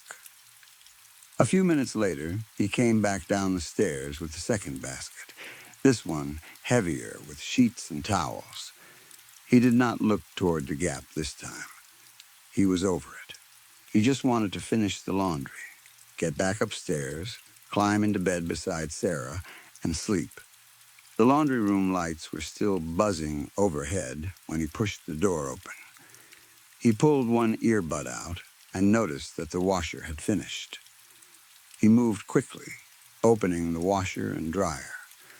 The wet clothes were heavy and cold as he transferred them into the dryer. He added a fabric softener sheet, fed more quarters into the machine, and shoved the slide forward. The dryer roared to life, tumbling loudly. Then he turned to the second basket. He could not just dump the sheets and towels into the washer. They had to be placed around the center part carefully, or the old machine might shake itself apart. Ronald would absolutely blame him if something broke. Evan leaned over the washer, wrapping a sheet around the agitator. Then he froze. For a split second, he thought he had heard something through the roar of the dryer. A small sound. Close, he stayed bent over the machine, listening. Nothing. He shook his head and kept loading the washer. He closed the lid and reached for more quarters. As he placed the first coin into the slot, the sound came again. Tap. Evan paused. His hand hovered over the coin slide. He waited. Silence. It sounded almost like a fingernail lightly tapping against something. He tried to tell himself it was just the coin mechanism. Maybe one of the quarters had shifted. Maybe the metal slide had moved on its own. He pushed the slide forward, and the washer clunked to life. Now both machines were running. The dryer tumbled loudly, and the washer filled with water. The noise filled the room and made everything feel a little less real. Evan sat at the table, put his earbud back in, and turned the podcast volume all the way up. At some point, he fell asleep. His chin jerked down suddenly, snapping him awake. For a second, he had no idea where he was. The bright laundry room lights hurt his eyes. His neck ached from sleeping in the chair. The podcast had stopped, and the earbuds had slipped from his ears. They dangled over his chest. The room was quiet. The washer and dryer had both finished. All that remained was the buzz of the fluorescent lights and the low rumble of the water heater near the industrial sink. Evan rubbed his face, angry at himself. He stood and walked to the dryer. The clothes inside were still warm. He opened the door, set the basket at his feet, and started pulling everything out. Tap. He did not stop at first. He kept grabbing socks, shirts, and underwear, tossing them into the basket, while thinking about how he could maybe pile the sheets and towels on top after they dried and carry everything up in one trip. Tap, tap. This time, he froze. He slowly straightened with a handful of shirts in his fists. The room felt too quiet. He stood perfectly still beside the machines, listening. Tap. The sound seemed to come from everywhere at once. It bounced off the linoleum floor, the metal machines, and the black mirror windows. Evan's eyes moved around the room. The table, the chairs, the mailboxes, the old bulletin board. Tap, tap, tap. His chest tightened. Then he realized where it was coming from. The narrow window beside the washing machine. It sounded exactly like a fingernail tapping on glass. Evan slowly turned toward the window. All he saw was his own reflection staring back at him. His face looked pale. His eyes looked wide. Behind his reflection, the room looked too bright, too exposed. That was when the full horror of the fishbowl effect settled on him. He could not see out, but anything outside could see in. He tried to think logically. Maybe it was a person. The nearby town had a reputation for addicts and transients wandering around at night, trespassing, stealing things, and sometimes getting violent. Maybe someone was outside messing with him, high out of their mind. Evan forced himself to speak. "Hey," he called. "Who's out there?" His voice sounded thin and strange in the room. The tapping stopped. He swallowed, then tried to sound angry. "I'm not in the mood for games tonight. Get the hell out of here before I come out there." 3 seconds passed. Then, two heavy taps came from the other rear window. Evan's fear twisted into anger, but the anger did not make him feel safe. He had no weapon. His phone was upstairs, charging on the kitchen counter. He had only his keys, the basket, and maybe a chair if things got bad. I said, "Fuck off," he shouted, stepping toward the back windows. "I'll bust you up, you piece of shit." He knew he was probably waking the neighbors. Right then, he hoped he was. He wanted someone to yell, someone to open a door, someone to prove he was not alone.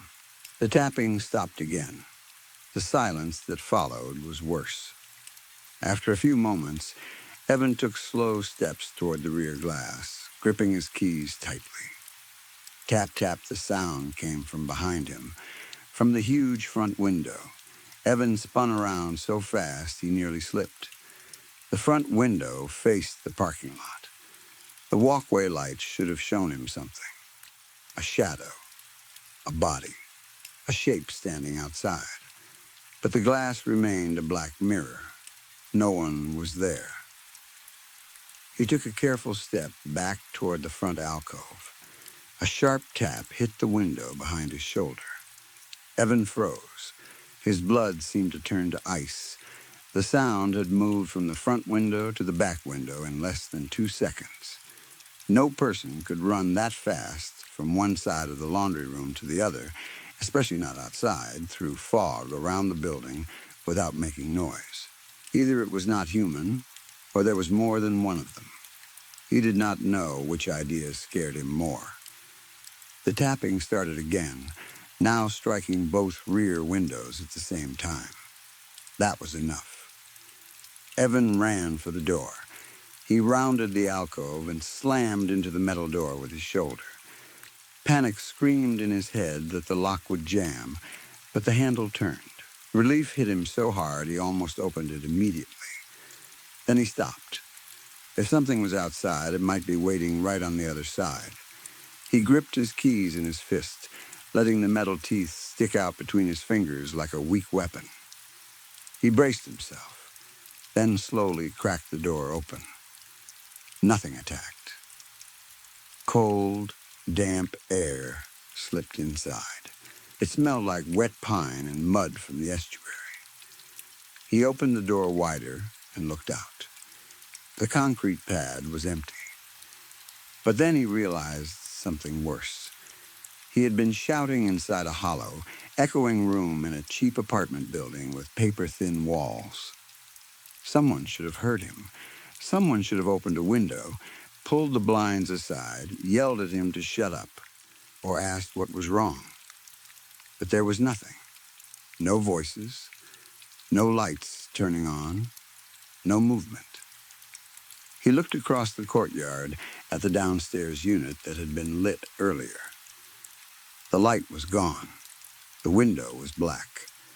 The fog had swallowed the parking lot completely now. It rose almost to the level of the walkways. The crickets had gone silent. The fog horn was gone too. The whole world seemed to have been muted. Evans stepped outside, keeping one hand on the door so it would not close behind him. His eyes moved from his expedition to the stairwell. He prepared to run. But his body locked. He could not move. His brain screamed at his legs, but they would not obey. A heavy, invisible pressure settled on his shoulders. It felt like someone was staring at him from very close. Then he heard breathing, a slow, wet, rattling sound. Something huge was breathing in the dark, and the sound was coming from the narrow gap to his right. Evan did not want to look, but he turned anyway. The weak yellow bulb above the alcove pushed light halfway into the gap.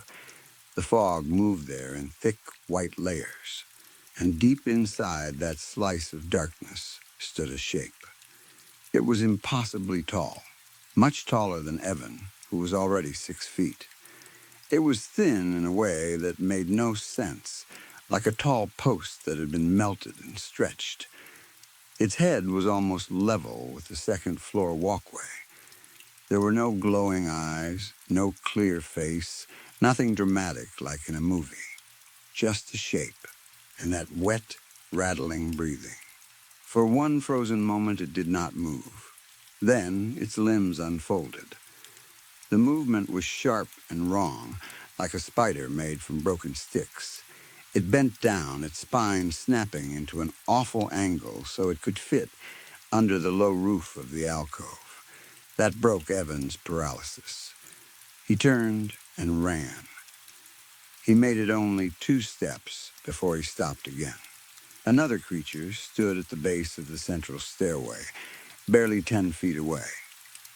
It had appeared from the fog without a sound. Its long body bent forward, cutting off his escape route. For a split second, light caught part of its wet face. Evan's mind could not understand what he saw. The shape of it was too wrong, too unfamiliar, too far from anything that should exist. He did not scream. He could not. He threw himself backward through the laundry room door just as the air behind him moved with a violent rush. He slammed the door shut, twisted the deadbolt, and threw his weight against it. A massive impact hit the other side. The door frame shook. Help! Evan screamed. Somebody help me. Please. But he knew nobody would hear. Something had swallowed the sound. The door groaned inward as pressure pushed against it. Metal bent. Hinges strained. Evan knew it would not hold. He ran across the room toward the rear window, ready to throw himself through the glass if he had to. Cuts did not matter anymore. Clothes did not matter. Nothing mattered except getting away. Just as he reached it, something slammed against the glass from the outside. Slam. Slam, Evan skidded to a stop inches from his own reflection. The first creature had already gone back around. It had known exactly what he would try to do. Behind him, the metal door gave way with a horrible scream. Evan spun around. A huge gray hand reached around the corner of the entry alcove. Its fingers were too long, tipped with sharp nails. But it did not reach for him. It reached for the wall. Click, the light switch flipped down. The laundry room went black. The darkness was complete and suffocating. Only a weak glow from the fog outside came through the front window, turning the room into a dim gray nightmare. In that faint light, Evan saw the long shape enter the room. It unfolded itself from the alcove and moved toward him with jerky, sickening speed. Its limbs stretched too far. Its body filled the narrow room. Its wet breathing grew louder, drowning out everything else. Behind him, the tapping began again on the glass. Fast now. Excited, mocking, trapped against the cold window, surrounded by the smell of wet earth and old blood, Evan opened his mouth to scream one last time. He never got the chance. The dark rushed forward. The last thing Evan knew was pain. Upstairs, Sarah shifted under the blankets. At first, she thought she had heard something in a dream. Then the voice came again. Sarah, she groaned softly and pressed her face deeper into the pillow. Sarah, wake up.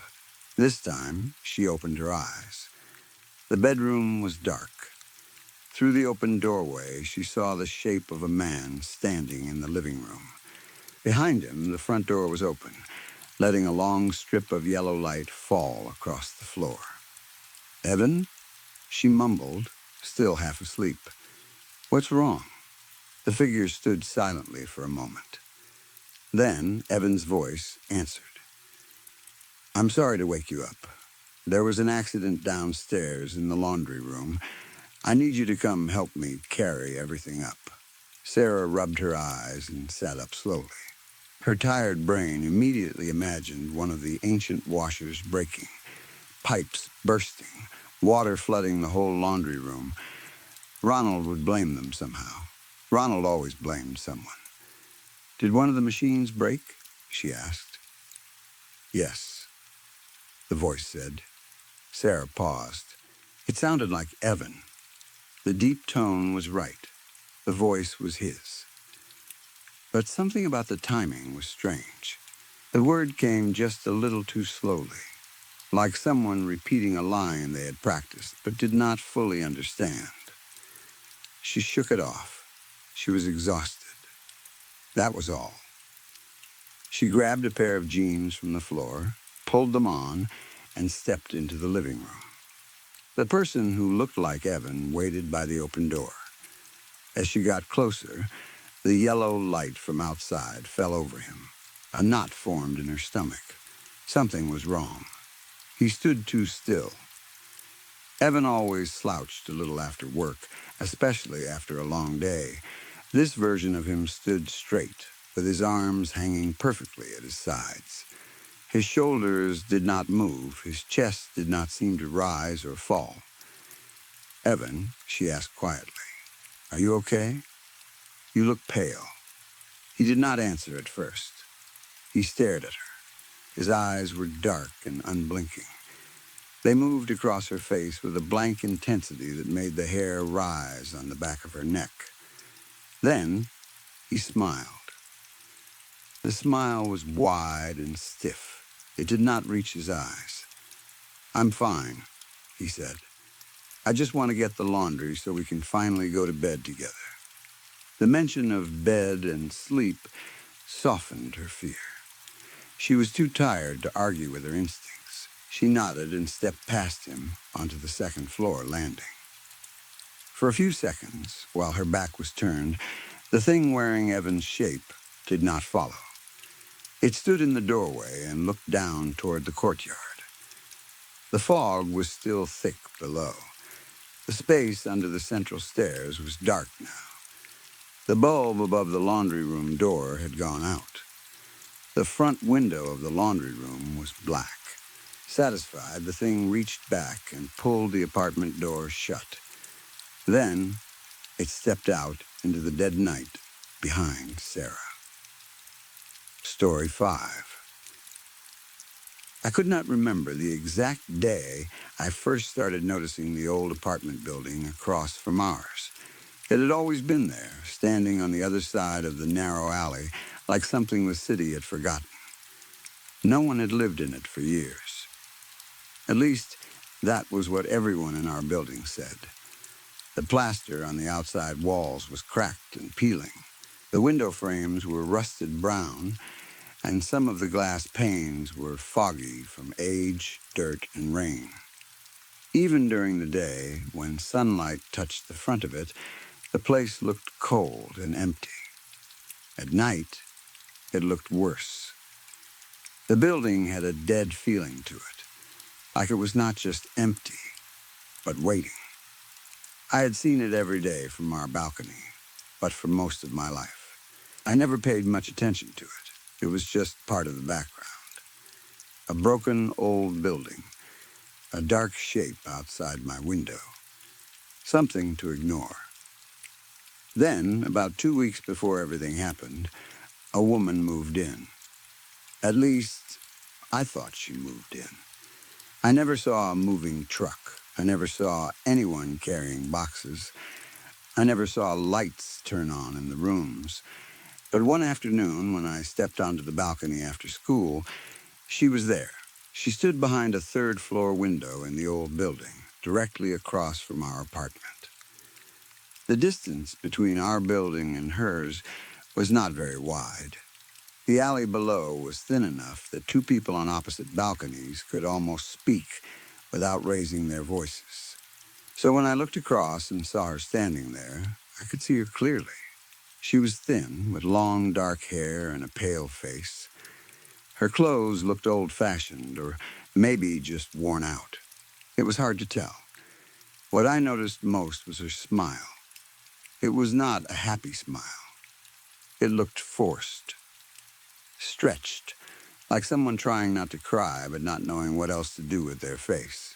At first, I thought she was just looking outside. People do that. Maybe she was new and curious about the neighborhood. Maybe she was lonely. Maybe she had nothing better to do. Then I stepped back inside. A few minutes later, I returned to the balcony to grab a school shirt I had left hanging to dry. She was still there, still standing, still watching me. That was the first time I felt uncomfortable. Over the next few days, I began to notice something strange. Every time I went out onto the balcony, she appeared at her window. It did not matter what time it was. Morning before school, afternoon after class, evening when the sky turned orange, late at night when I went out for air because I could not sleep. She was always there. Sometimes she simply stared at me with that terrible smile. Sometimes she raised her hands and waved them around quickly, almost wildly, as if she was trying to tell me something. Her mouth would move too, but I could never hear her voice. The glass between us seemed to swallow every sound. At first, I thought maybe she was mentally ill. That made me feel bad for being scared. My mom had always taught me not to judge people too quickly. Some people acted strangely because they were sick or lonely or hurt, so I tried to ignore her. I tried to tell myself she was harmless. But fear does not always listen to kindness. Every time I stepped out and saw her waiting for me, something cold crawled up my back. It was not only that she watched me. It was the way she watched me, like she already knew me, like she had been waiting a very long time for me to look back. My name is Iris. I am 17 years old, and I am a sophomore in high school. At the time, I lived with my father in a small apartment on the third floor. It was not a bad place. Not great, but not terrible either. The walls were thin. The elevator was always broken. The pipes made strange sounds at night. But it was home, or at least it was the place I had learned to call home. I do not remember much from before we moved there. Whenever I tried to think about my early childhood, my mind became foggy. There were little pieces, like broken glass, a woman's laugh, a warm hand holding mine, the smell of soap and rice, a red scarf, a window. Then, nothing. Whenever I asked my father about my mother, he always became quiet. "She's gone," he would say. That was all. I knew better than to ask more. My father was not always angry, but he could become angry very fast. His mood changed like weather. Some days, he was calm and almost kind. Other days, one wrong word could make his face harden. He worked long hours and came home tired. He drank more than he should have. I learned to move quietly around him. I learned which questions not to ask. So when the woman across the alley began watching me, I did not tell him. I wish I had. Maybe it would not have changed anything, but I still wonder. The afternoon everything truly began, school had just ended when the sky opened. Rain came down hard the second I stepped out of the school gates. It was not a soft rain. It was violent, cold, and sudden, the kind that turns streets into mirrors and makes everyone run. I pulled my school bag over my head and sprinted home, but by the time I reached our apartment building, I was soaked through. My socks squished inside my shoes. My hair stuck to my face. My uniform clung to my skin. I climbed the stairs because the elevator, as usual, was not working. By the time I reached the third floor, I was out of breath and shivering. Inside the apartment, everything was quiet. My father was not home yet. I kicked off my wet shoes and headed toward my room, already thinking about a hot shower. Then I remembered something.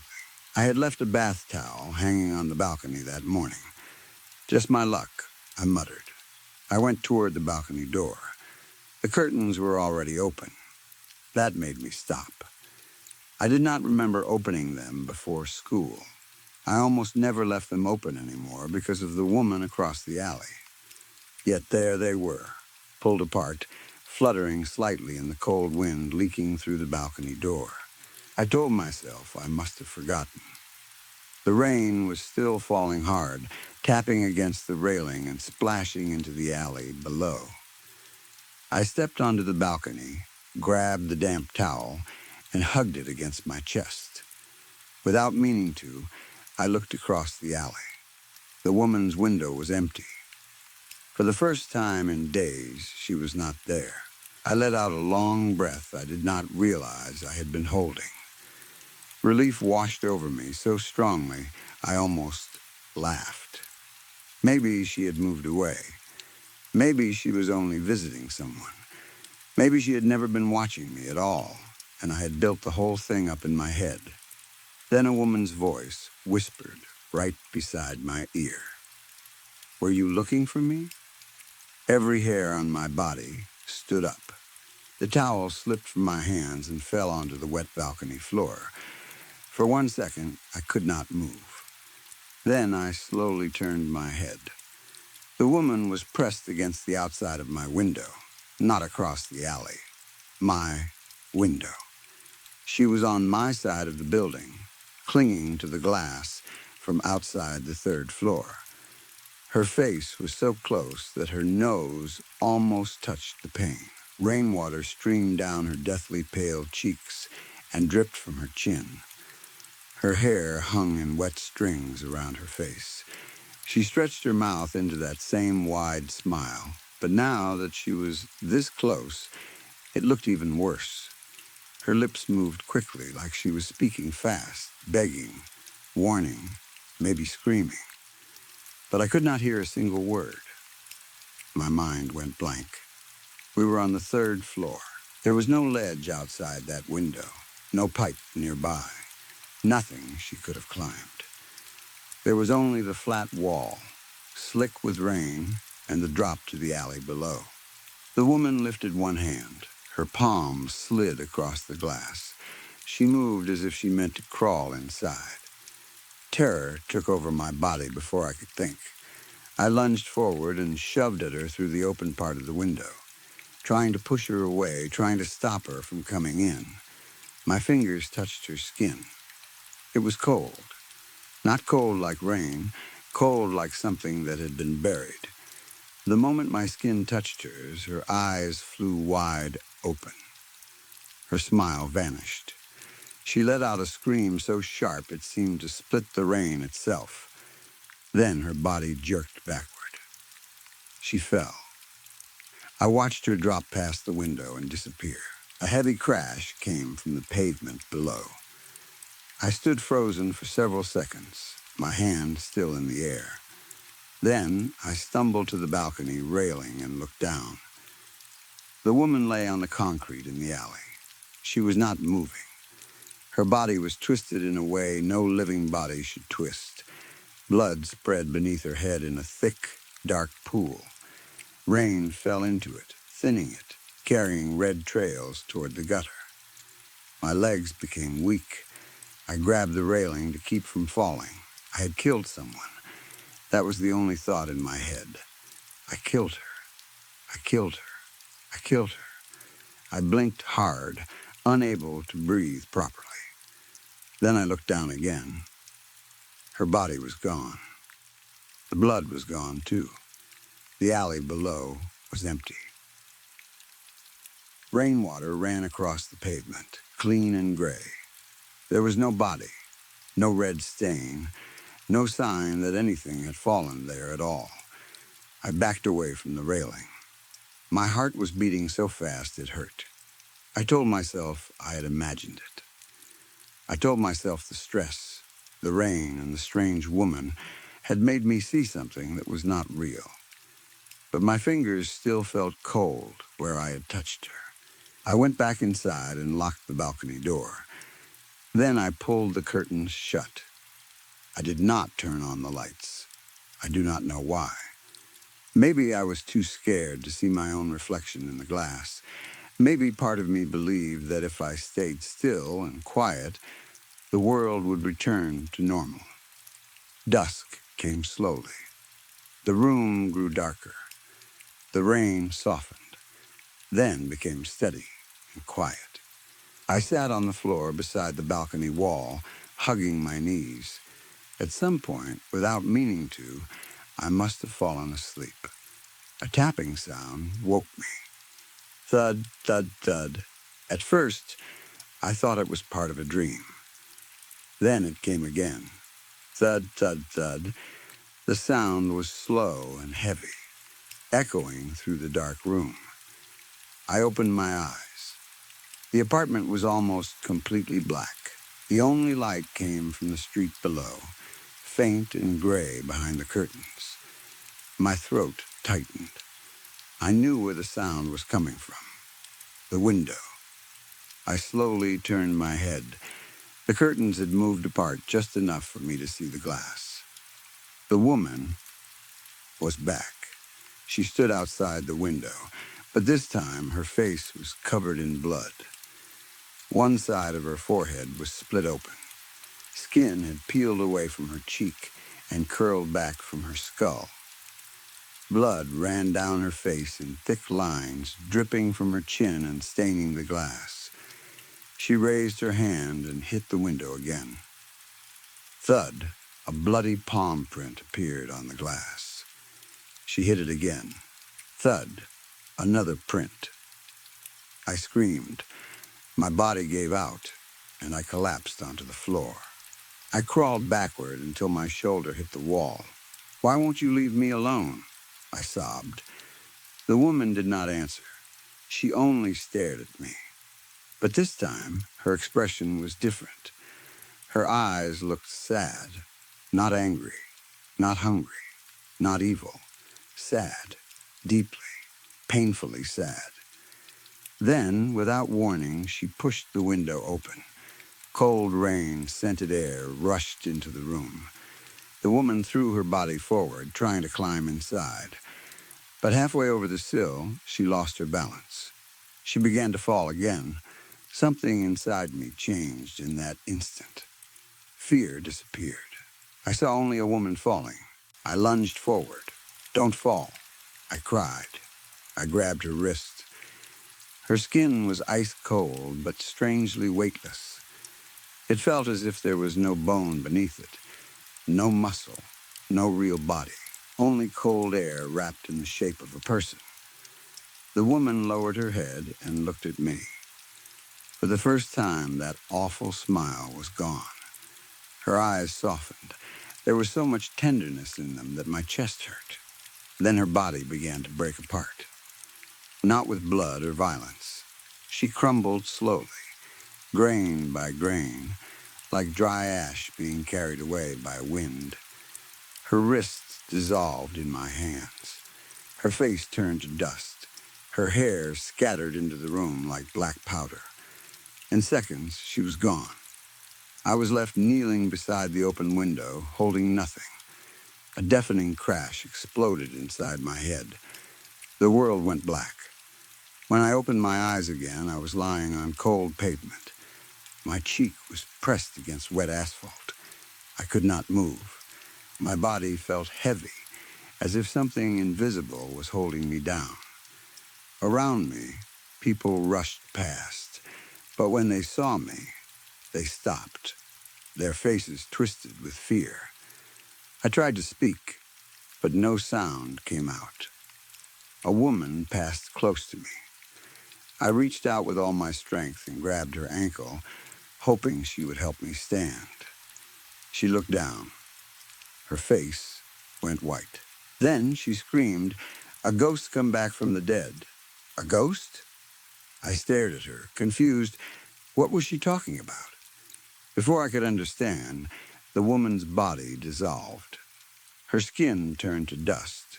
Her clothes collapsed into sand. The wind carried her away. One by one, every person on the street began to crumble. Men, women, children, all of them turning into grains of dust and disappearing. The buildings bent and twisted. The road stretched under me. The sky spun above me like dark water. The whole world seemed to collapse in on itself. Then, everything changed again. I was standing in a narrow alley, a familiar alley, not the one outside my current apartment. This was the alley beneath the old building across the way. My old home. The realization came slowly, like a memory trying to push through mud. I knew this place. I had stood here before. Above me, shouting came from the third floor of the rundown apartment building. Crashing followed. A man's voice roared in anger. A woman cried out. I looked up. At the window, a man and a woman were fighting. The woman was the same woman who had been watching me. The same pale face. The same desperate eyes. The man grabbed her by the hair and slammed her head against the wall. She struggled, pushing at him, trying to break free. Then she looked out the window and saw me standing below in the alley. Her eyes widened, not with fear, with hope. She screamed something to me. Her mouth moved, her face twisted with pain. Her hands reached toward me. But no sound reached my ears, just like before. The man saw her looking at me. His face twisted into rage. He placed both hands on her back. Get out of my sight, he shouted. Then he shoved her with all his strength. The woman fell from the third floor. Her scream finally reached me as she dropped. She hit the pavement hard. Blood splattered across the alley. One warm drop landed on my cheek. The second it touched my skin, pain ripped through my head. It felt like my skull was splitting open. And then I remembered. Everything. The woman was my mother. The man upstairs was my father. 3 years ago, we had lived in that apartment across the alley. Back then, the building had not seemed empty or frightening to me. It had been home. My mother used to hang laundry by the window. She used to hum while cooking. She used to hold my hand when we crossed the street. She used to call me her little Iris because she said I had brought color back into her life. For a while, we were happy. Then my father's business failed. At first, he only came home tired and angry. Then, he started gambling. He said he was trying to win back what we had lost. But the more he gambled, the more money disappeared. Debts grew. Men came to our door asking for payment. My mother hid money from him so we could still buy food and pay rent.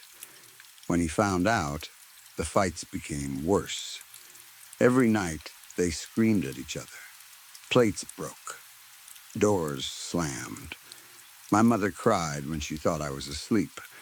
My father drank until his words became thick and cruel.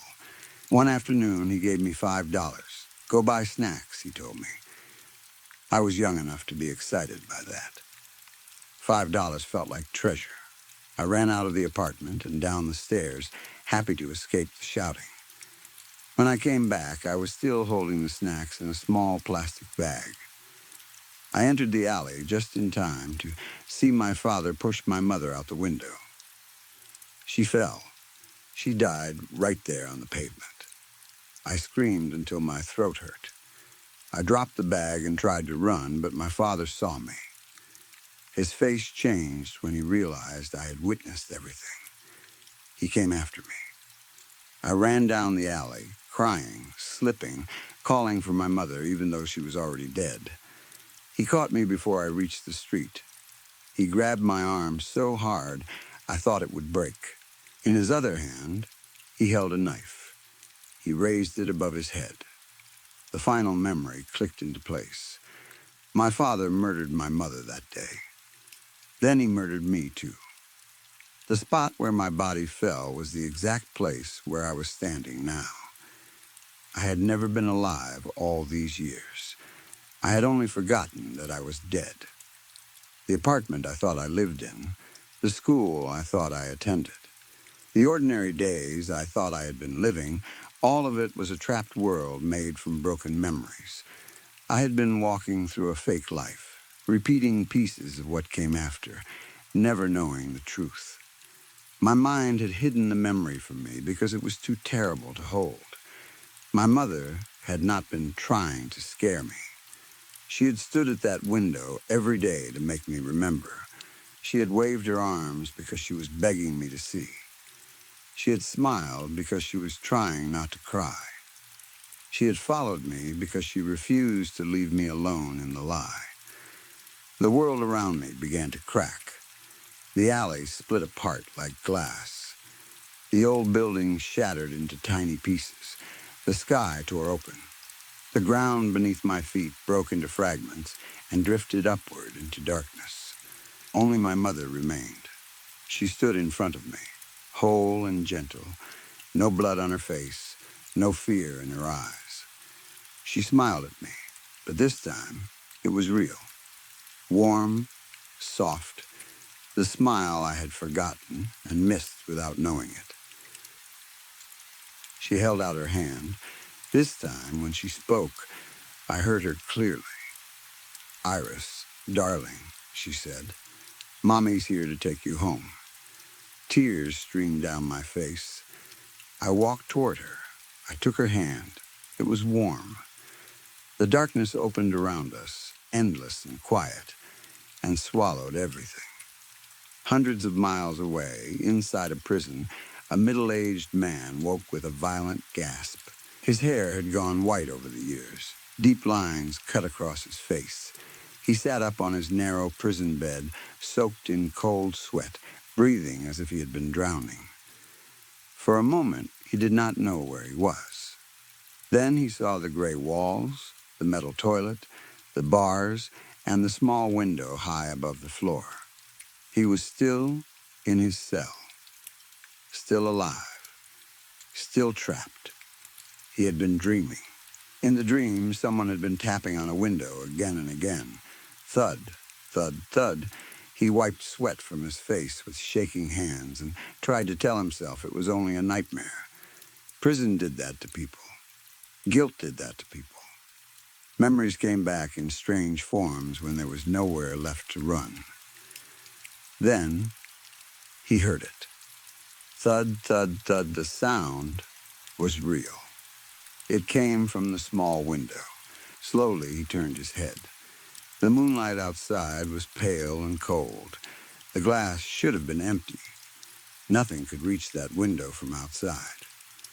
His cell was several floors up, surrounded by walls, fences, and guards. But on the glass were two bloody palm prints. One was large, one was small. A mother's hand, a child's hand. The man stared at them, unable to breathe.